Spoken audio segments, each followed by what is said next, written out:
Pemerintah menyiapkan skema baru distribusi BBM berdasarkan jenis kendaraan dan kapasitas mesin. Pembatasan ini berpotensi menghemat konsumsi BBM subsidi hingga 15%. Kali ini kita mau ngomongin topik yang selalu sukses bikin dompet bergetar dan grup WhatsApp keluarga auto rame. Apalagi kalau bukan soal BBM subsidi. Nah, jadi gini. Pemerintah kabarnya lagi sibuk ngeracik skema baru biar penyaluran Pertalite sama biosolar nggak salah alamat lagi ke mobil-mobil yang knalpotnya seharga motor matic baru. Yap, biar lebih tepat sasaran, nantinya bakal ada pembatasan ketat yang Kali ini kita mau ngomongin topik yang selalu sukses bikin dompet bergetar dan grup WhatsApp keluarga auto rame. Apalagi kalau bukan soal BBM subsidi. Nah, jadi gini. Pemerintah kabarnya lagi sibuk ngeracik skema baru biar penyaluran Pertalite sama biosolar nggak salah alamat lagi ke mobil-mobil yang knalpotnya seharga motor matic baru. Yap, biar lebih tepat sasaran, nantinya bakal ada pembatasan ketat yang parameternya benar-benar teknis banget, yaitu melihat dari jenis kendaraan dan kapasitas mesin alias cc-nya. Jadi buat kalian yang masih doyan miara mobil bermesin kapasitas gede tapi pas nyantri di SPBU nyarinya jalur nozzle warna hijau, siap-siap aja deh buat gigit jari atau mulai belajar ilas buat pindah haluan ke Pertamax series. Melalui aturan baru ini, pemerintah nggak main-main karena mereka menargetkan bisa nekan konsumsi BBM subsidi dan menghemat anggaran nasional sekitar 10-15% dari total volume penyaluran nasional. Angka yang lumayan gede kan? Bisa buat bangun berapa ratus kilometer aspal mulus bebas lubang tuh. Pertanyaannya sekarang, batasan cc-nya bakal dipatok di angka berapa? Apakah mobil 1500 cc sejuta umat bakal ikutan kena tendang dari lingkaran subsidi? Atau justru mobil-mobil turbo kompak yang bakal dapat pengecualian? Daripada kita nebak-nebak buah manggis sambil pusing sendiri, mending kita bedah detailnya. Potensi efeknya ke mesin mobil kesayangan kalian dan gimana mekanismenya di lapangan. Pernah nggak sih kalian pas lagi ngisi bensin belakangan ini, pas nengok ke papan harga Pertamax Turbo, Dexlite atau Pertamina Dex, rasanya kayak lagi ngeliatin si Dera pas tanggal tua? Yup, harganya lagi lompat tinggi banget sob. Nah, imbas dari harga BBM non-subsidi yang makin nggak santai ini, antrean di jalur Pertalite jelas makin mengular. Tapi tunggu dulu, kabarnya pemerintah nggak tinggal diam dan bakal segera ngetok palu buat membatasi siapa aja yang boleh nenggak BBM bersubsidi. Biar dompet kalian nggak kena jump scare di SPBU nanti, di video kali ini kita bakal bedah tuntas daftar mobil dan motor yang kemungkinan besar bakal di blacklist dari jalur subsidi. Jadi pastiin kalian simak sampai habis biar tahu mobil kalian masuk zona aman atau zona nangis.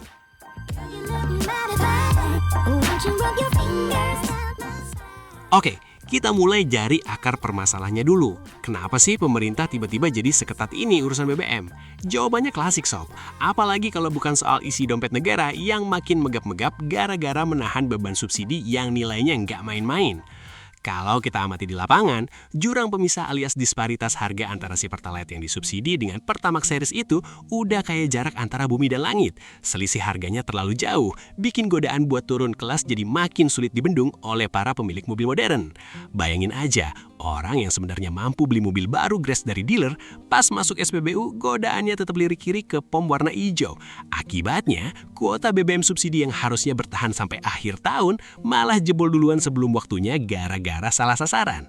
Nah, skenario pembatasan ini sebenarnya bukan barang baru, melainkan rencana lama yang digodok lewat revisi Peraturan Presiden Nomor 191 Tahun 2014. Regulasi inilah yang nantinya bakal jadi polisi penentu siapa yang berhak dan siapa yang harus tahu diri di depan nozzle SPBU. Parameter paling krusial yang dipakai pemerintah dalam revisi aturan ini adalah kapasitas mesin alias cubicle centimeter atau cc. Rumor kuatnya, garis pembatas yang dipasang adalah untuk kendaraan dengan mesin berkapasitas di atas 1400 cc. Jadi buat kalian yang spek mesinnya di atas angka itu, siap-siap buat say goodbye ke Pertalite. Sekarang, mari kita absen korbannya satu persatu, dimulai dari pabrikan sejuta umat, Toyota. Buat para pemilik Kijang Innova diesel legendaris, entah itu varian 2KD jadul yang doyan minum solar busuk sampai mesin 2GD FTV yang udah modern, kalian dipastikan harus gigit jari karena kapasitas mesinnya jelas jauh di atas ambang batas. Gak cuma klan Innova, hatchback andalan anak muda kayak Toyota Yaris juga kena imbasnya. Meskipun bodinya ringkas dan asik buat selap-selip di perkotaan, mesin 2NR FE 1500cc miliknya otomatis bikin mobil ini terdepak dari daftar penerima subsidi. Gimana dengan duet maut kita, LMPV Toyota Avanza yang bermesin 1500cc dan kembarannya yang berpenampilan kekar, Toyota Rush, juga harus rela masuk daftar cekal. Jadi buat yang biasa pakai Avanza 1,5 buat malik ojol atau taksi online, regulasi ini jelas bakal jadi tantangan baru yang bikin dahi mengkerut. Geser ke tetangga sebelah, yaitu Daihatsu. Di lini kendaraan niaga yang biasanya jadi tulang punggung usaha, Daihatsu Grand Max Pickup varian mesin 1500cc ternyata juga terancam gak bisa lagi nenggak BBM murah, padahal statusnya adalah mobil pekerja keras penopang ekonomi mikro. Lanjut ke pabrikan dengan logo huruf H tegak, yaitu Honda. Kalau kalian pengguna setia brand ini, ada kabar yang agak bikin nyesek nih. Pasalnya, hampir seluruh lini produk massal Honda di Indonesia itu dibekali mesin minimal 1500cc, baik yang pakai teknologi naturally aspirated maupun yang pakai bumbu turbocharger.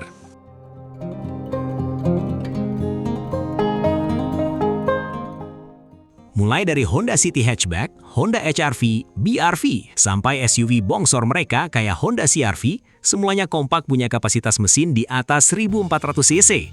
Satu-satunya penyelamat muka Honda yang masih diizinkan antre di jalur subsidi hanyalah si kecil Honda Brio, itu pun yang varian LCGC alias Satya ya sob. Pindah ke kubu 3 berlian, Mitsubishi. Buat kalian para penikmat kenyamanan suspensi ala Expander dan Expander Cross, tampaknya kalian harus mulai membiasakan diri melirik nozzle Pertamax. Mesin 4A91 1500cc murni mereka otomatis membuat duo keluarga ini masuk daftar dilarang masuk jalur kiri. Nasib serupa juga menimpa compact SUV terbaru mereka yang punya desain futuristik dan audio premium dari Yamaha, yaitu Mitsubishi X-Force.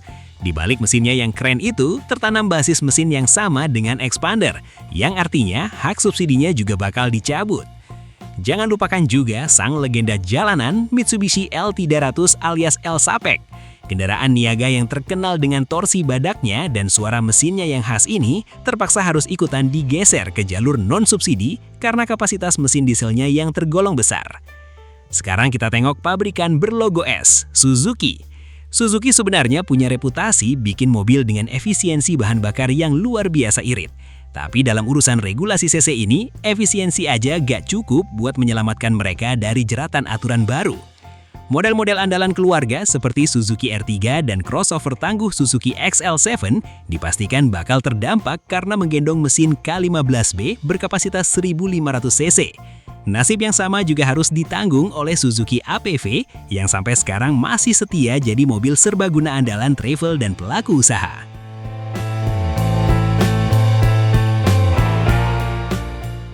Bahkan untuk lini produk mereka yang berstatus CBU alias diimpor utuh seperti Suzuki Baleno Hatchback dan sang SUV pintar berbumbu Smart Hybrid Suzuki Grand Vitara juga gak luput dari daftar pembatasan ini gara-gara ukuran kubikasi mesinnya. Nah, aturan ini ternyata gak cuma tebang pilih buat kendaraan roda 4 aja sob. Para pencinta roda 2 alias anak motor juga harus mulai mawas diri. Terutama buat kalian yang hobi San Mori pakai motor-motor bersisi padat. Pemerintah kabarnya juga bakal membatasi motor dengan kapasitas mesin 250cc ke atas untuk mengisi BBM bersubsidi. Jadi buat kalian yang menunggangi motor sport 2 silinder, Matic bongsor premium atau moge sekalian, jangan harap bisa bergaya di jalan tapi pas isi bensin masih nyari yang bersubsidi.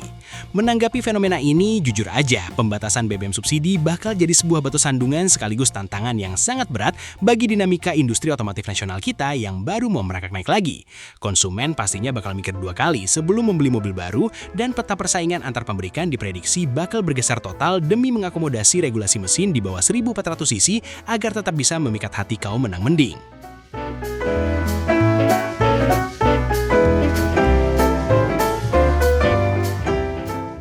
Tapi kalau mau dilihat dari sudut pandang yang positif, momen ini sebenarnya bisa jadi pemicu yang bagus bagi kita semua untuk mulai melek teknologi dan peduli pada kesehatan mesin kendaraan jangka panjang. Buat kalian yang kebetulan sudah memelihara mobil berteknologi hybrid atau mobil modern non-subsidi, yuk mulai sekarang kita biasakan diri dan adaptasi untuk selalu memberi asupan bahan bakar dengan oktan atau cetane rating yang sesuai rekomendasi pabrikan.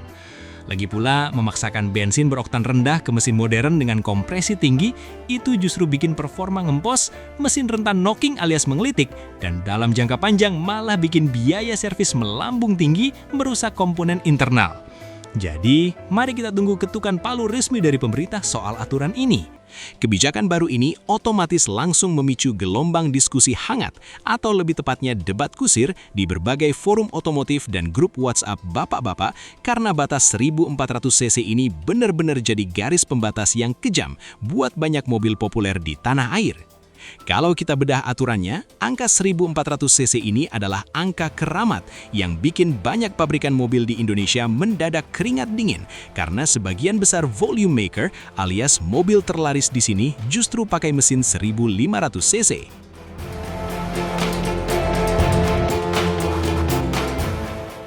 Mari kita mulai dari kasta tertinggi dalam dunia transportasi keluarga Indonesia, yaitu kategori MPV dan LMPV sejuta umat, yang selama ini jadi andalan buat mudik, antar anak sekolah, sampai dipakai cari cuan. Korban pertama yang paling bikin gempar tentu saja adalah Toyota Avanza varian mesin 1500 cc. Mobil yang sering dijuluki mobil pencabut nyawa ini sekarang resmi harus turun tahta dari antrean Pertalite. Meskipun Avanza punya varian mesin 1300 cc yang masih aman dan legal mengkonsumsi bensin subsidi, tapi buat Anda yang terlanjur beli versi 1500 cc demi ngejar tenaga saat nanjak, siap-siap saja buat pindah barisan ke dispenser Pertamax. Nasib serupa juga menimpa saudara kembarnya yang lebih necis dan penuh dengan sentuhan krom. Siapa lagi bukan Toyota Veloz, yang secara basis memang menggendong mesin 1500 cc di semua variannya tanpa terkecuali. Jadi buat Anda yang sering bangga-banggain tampilan Veloznya yang kelihatan mewah ala-ala mini Alphard di tongkrongan, mulai Juni nanti, kemewahan itu harus dibayar mahal dengan tidak boleh lagi melirik nozzle berwarna hijau di SPBU.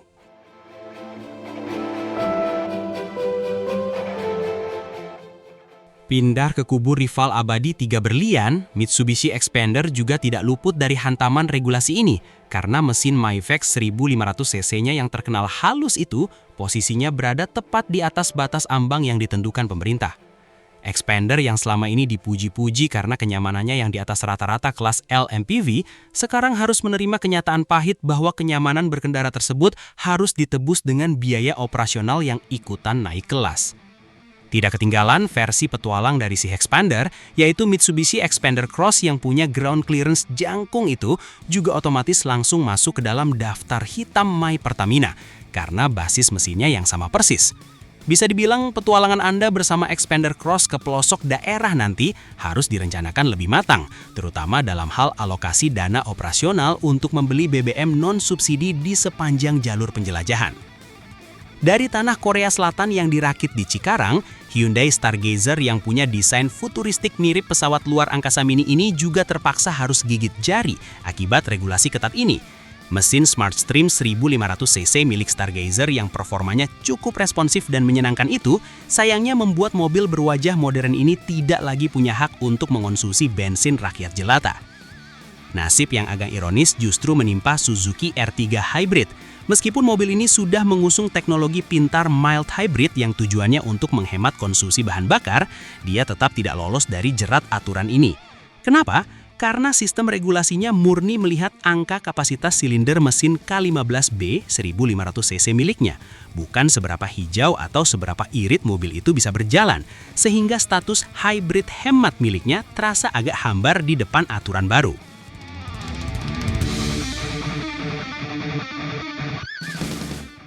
Sekarang kita bergeser ke segmen yang tidak kalah panas dan padat peminat, yaitu kategori SUV compact dan crossover yang biasanya diisi oleh kaum urban yang dinamis dan suka mobil dengan tampilan gagah. Duet maut SUV sasis slider frame penggerak roda belakang yang sangat tangguh di masanya, yaitu Toyota Rush dan Daihatsu Terios, juga harus rela didepak dari barisan pemburu bensin bersubsidi. Mesin N2 NRV 1500 cc yang dikenal sangat bandel, minim perawatan, dan sudah terbukti bertahun-tahun menemani masyarakat Indonesia ini, terpaksa harus dipaksa naik kelas secara paksa untuk meminum BBM RON tinggi. Pabrikan berlogo huruf H juga terkena dampak yang cukup masif. Honda BR-V yang diposisikan sebagai SUV keluarga 7 penumpang dengan fitur keselamatan canggih Honda Sensing, kini harus absen dari antrian jalur kiri di SPBU.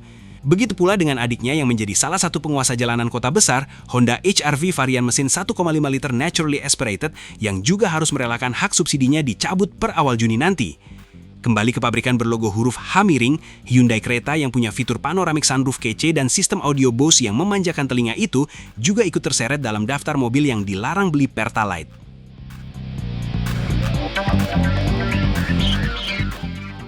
Lalu, bagaimana dengan pendatang baru dari negeri tirai bambu yang sempat viral karena fiturnya yang kelewat lengkap? Chery Omoda 5, baik yang versi mesin 1,5 liter turbo, jelas langsung kena cekal tanpa ampun oleh sistem. Menutup daftar di segmen crossover compact, Suzuki XL7 Hybrid yang mengandalkan keiritan mesin 1500cc berteknologi SHVS-nya juga senasib dengan R3. Mereka harus tunduk pada aturan batas kapasitas mesin di atas 1400cc. Naik ke kelas yang lebih tinggi, premium dan bertenaga besar, kelompok SUV serta MPV berukuran bongsor sudah pasti langsung otomatis masuk daftar merah tanpa perlu diperdebatkan lagi volumenya. Sebut saja Toyota Kijang Innova Zenix varian bensin murni yang menggendong mesin berkode M20 AFKS dengan kapasitas 2000cc, jangankan menyentuh Pertalite, mendekati areanya saja rasanya sudah tidak pantas untuk mobil sekelas ini. Wuling Almas RS yang punya mesin 1500cc turbo serta sistem perintah suara berbahasa Indonesia Halo Wuling sekarang mungkin harus belajar perintah baru untuk mengingatkan pemiliknya agar tidak salah masuk jalur antrian SPBU. Saudara satu rahimnya yang bermain di kelas MPV medium, Wuling Cortez yang juga dipersiatai dengan mesin 1500cc turbo, dipastikan tidak bisa lagi menikmati bensin subsidi demi menjaga kesehatan mesin dan mematuhi hukum. Bagi para pecinta kecepatan yang memelihara Honda CR-V Turbo di garasinya, mesin 1,5 liter VTEC Turbo miliknya yang bertenaga buas itu memang dari awal sudah sangat tidak disarankan diberi minum bensin dengan RON rendah seperti Pertalite. Apalagi duo penguasa jalur kanan jalan tol yang sering bikin minder mobil kecil di depannya, yaitu Toyota Fortuner dan Mitsubishi Pajero Sport untuk varian mesin bensin, sudah jelas langsung diblokir total karena kapasitas mesinnya yang raksasa. Jangan lupakan juga kaum pecinta mobil ceper alias segmen sedan. Honda Civic RS yang punya tampang sporty abis dengan mesin 1,5 liter VTEC Turbo wajib hukumnya menjauhi dispenser Pertalite demi menjaga keawetan komponen turbonya. Nasib yang sama juga dialami oleh rival sekelasnya, Mazda 3, yang terkenal dengan bahasa desain kodo yang luar biasa cantik serta mesin Skyactiv G 2000cc yang sangat responsif namun menuntut bahan bakar berkualitas tinggi.